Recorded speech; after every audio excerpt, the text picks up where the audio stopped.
Hey guys, Waddler-D, we're back for more ActRaiser 2, and now that we've gotten a nice dose of this game, I'm curious what you guys think about this game. Like, is this game worth your time?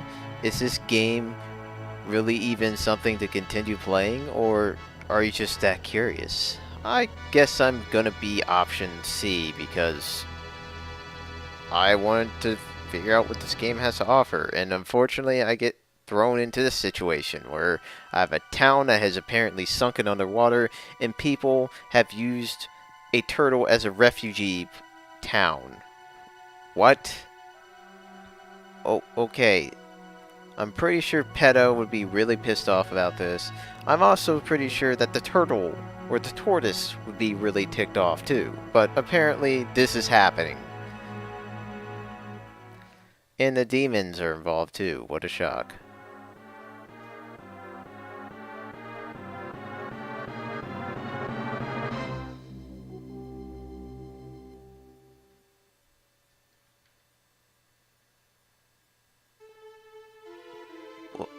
Game? What is this? No. So, yeah, Petrified Plaza is a great way to describe this. This is pretty grim, to be quite honest with you guys.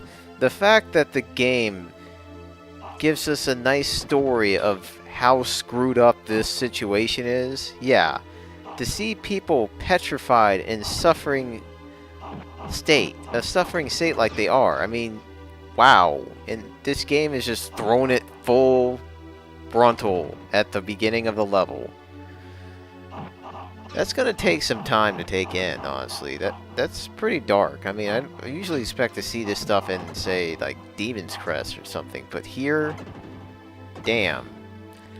So, once we get through the shock of what the game has to portray to us and the good that we're doing once we resolve this level's issue, unfortunately, we get to understand that the game also has a problem with level design consistency. So the first two levels had plenty of platforming, and this level has absolutely none of it.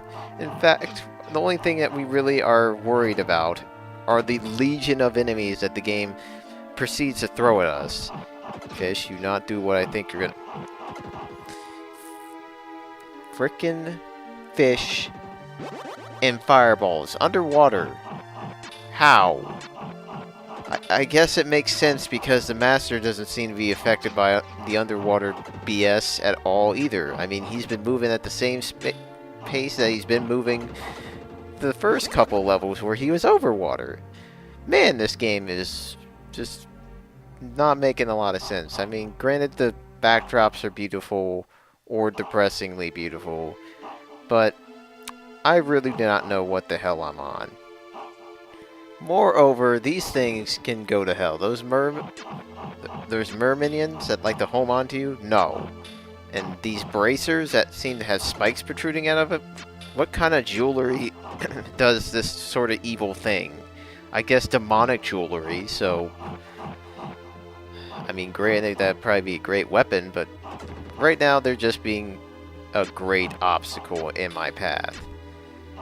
So, despite the fact that we're now not on the flat and even road, we're still getting bombarded with enemies and now obstacles. It's frustrating to see how this game doesn't know what to throw at you or to maybe make a fun gimmick out of this level. It's just pain and suffering.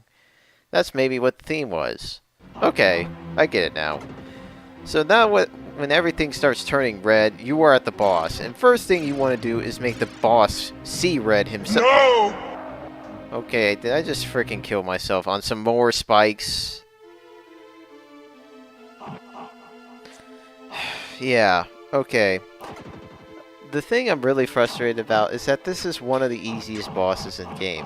Until you realize, hey, the boss has spikes attached to his frickin' head. Great. So, if you jump into those spikes not knowing that, congratulations, you probably just lost a life, just like I did. So, now that we both have an understanding what happens when you don't mark your landing in the right spot, we can both not make that mistake anymore.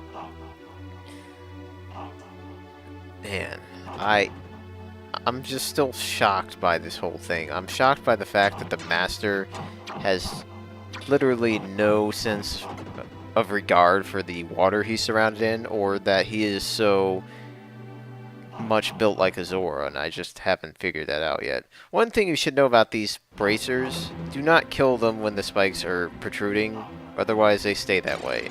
Oh yeah, and the boss has an attack. It involves shooting lasers from the claw arm. But once you get your attack in, which preferably should start with a Phoenix dive, you should just jump on this boss, down stab it until it's dead. No mercy on the attacks. You do not want this thing standing, let alone dragging Tortoises with talons on his back down. No, thank you. So now that we've gotten done with this what the heck situation, we can take a deep breath.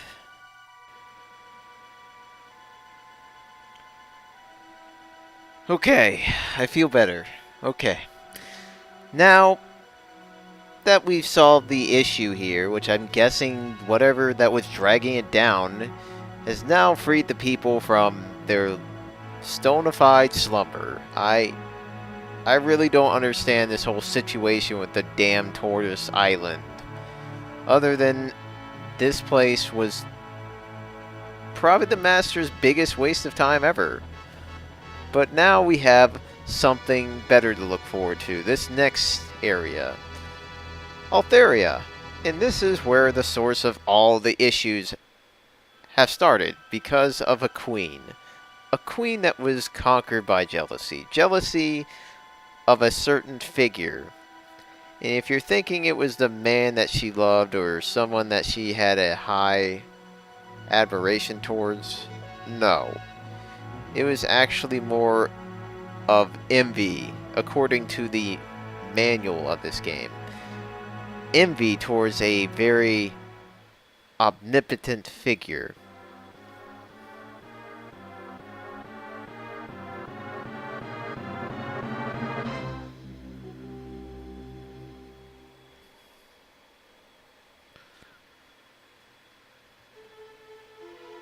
Alright, so we're now going to start off with the second area of Stage 2, and man, I'm not looking... Oh my god, what the... Okay, floating heads. I did not know that was aquatic life, but in this stage, yes, that is the queen. She looks really good for her age, I think, or her oversaturated, waterified self. I don't want to ever see her again.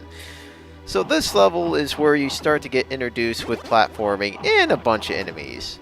That is great to know that the game developers were thinking of our challenges, and it was like, hey, let's just kind of combine them together. Now we have death and more death.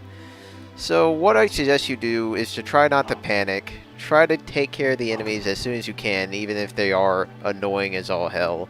And don't kick yourself if you skip a few items here or there, because sometimes the risk just isn't worth it. And the main goal is to get through this level as quickly as you can.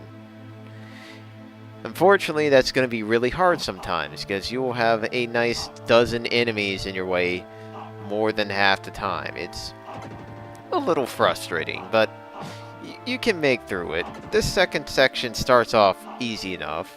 I mean, for one thing, you have a lot less spikes, not so many enemies to deal with, but you're still gonna run into a lot of crap, no question.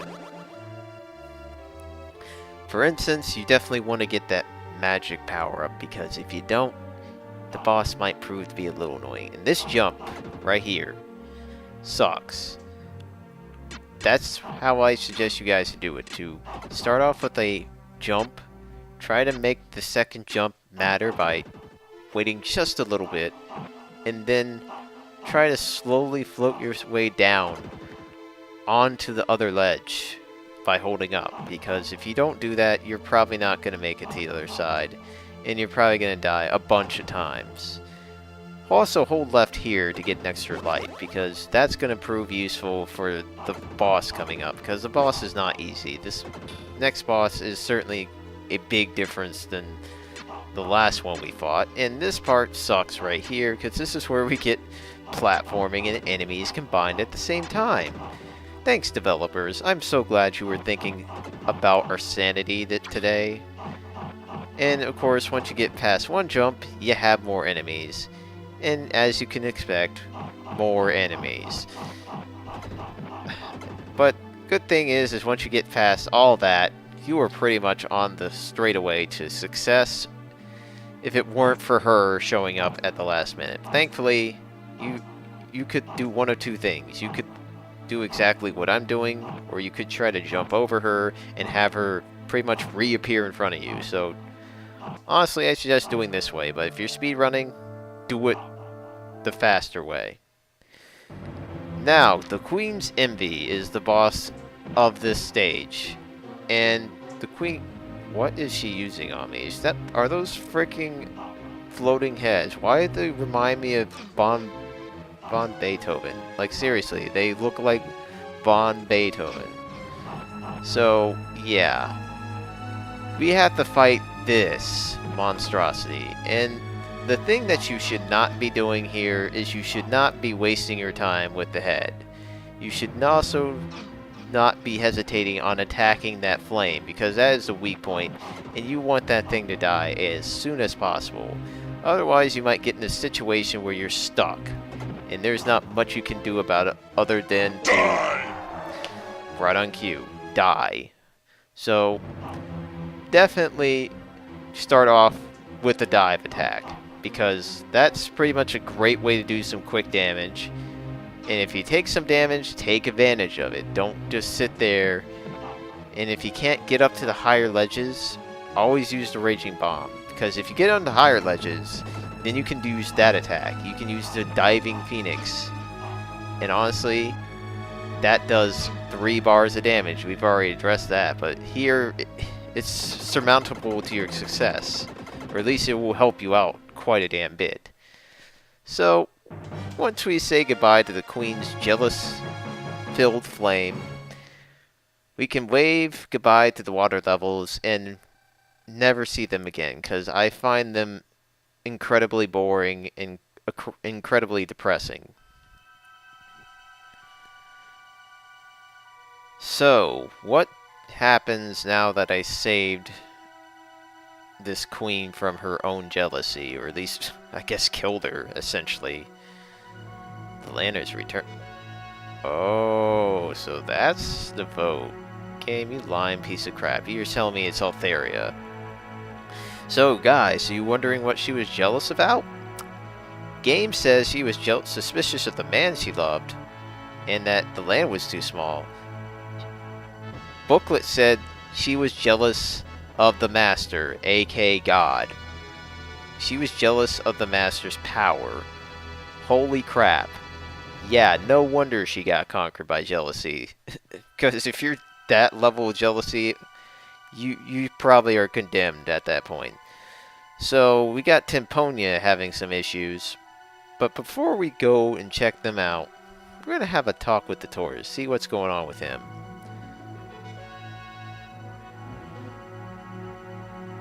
Wow.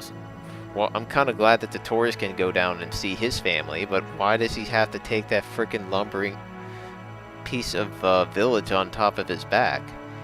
And of course, people, if they look at him, they'll say, man, did we actually really do that? Yeah, we did, Billy. So next time, guys, we're going to go to Temponia, see what's going on with them. So thanks for watching, have a great day, and adios.